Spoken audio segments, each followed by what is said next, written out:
The idea of implanting a microchip into your body is no longer science fiction. In the future, after a quick implantation procedure, you could be able to simply point at a vending machine to access your favorite drink. Doctors would be able to read your vital signs while you're at home. By waving your hand, you could unlock your front door or pay for your train tickets. And this is just the beginning. People around the world are already installing RFID chips into their bodies. Why? Microchip implants have evolved from something reserved for the most dedicated biohackers on Reddit to a useful daily tool. Like Elon Musk's Neuralink, microchipping has its roots in the philosophic idea of transhumanism. This theory states that humans will eventually evolve beyond their physical and mental limitations using science and technology. Microchipping could be a stepping stone for this cyborg evolution. Currently, RFID chips can only perform basic functions, so we still have a ways to go. Likewise, there are serious questions about the implants, ranging from long-term toxicity to hacking and privacy. For some, microchipping feels too close to an episode of Black Mirror. But this has not stopped companies from developing commercial microchips, or a growing number of people from implanting them. However, RFID technology is not as new as you might think.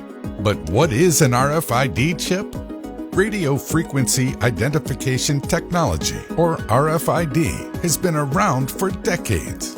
RFID luggage tags are used to make sure your bag gets to the right place. RFID ear tags are used to register and track livestock throughout the United States. Every day, pets safely receive RFID implants, just in case they ever get lost. You probably already have an RFID chip on your contactless credit card. RFID implants used for humans are microchips about the size of a grain of rice, encased in a biosafe glass tube. The implant is inserted into the top of your hand, right under the skin. It comfortably sits between your thumb and index finger. Passive RFID chips, like those used for implants, do not have a power source. They rely entirely on the reader as their power source. You can think of them almost like a barcode.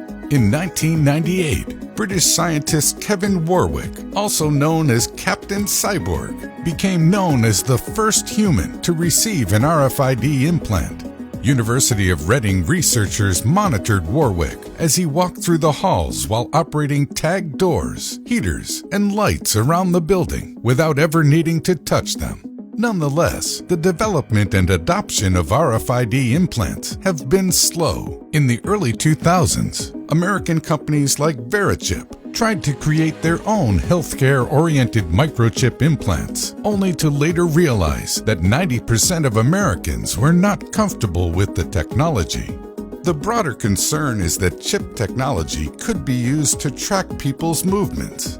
Before the company's growth was halted, Verichip proposed using the implants to track and monitor migrant workers.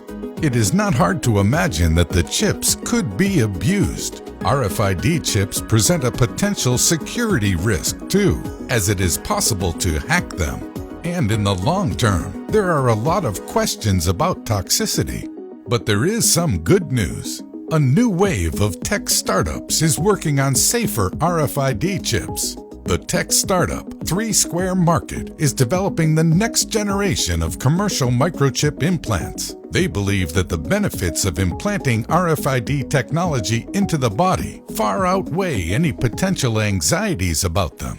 These next-generation RFID chips could store important medical information, control automated home appliances, read vital signs, provide a more secure method of logging into smart devices, and even control your car. The possibilities are endless. They could also be used to track your loved ones, like your children or aging parents.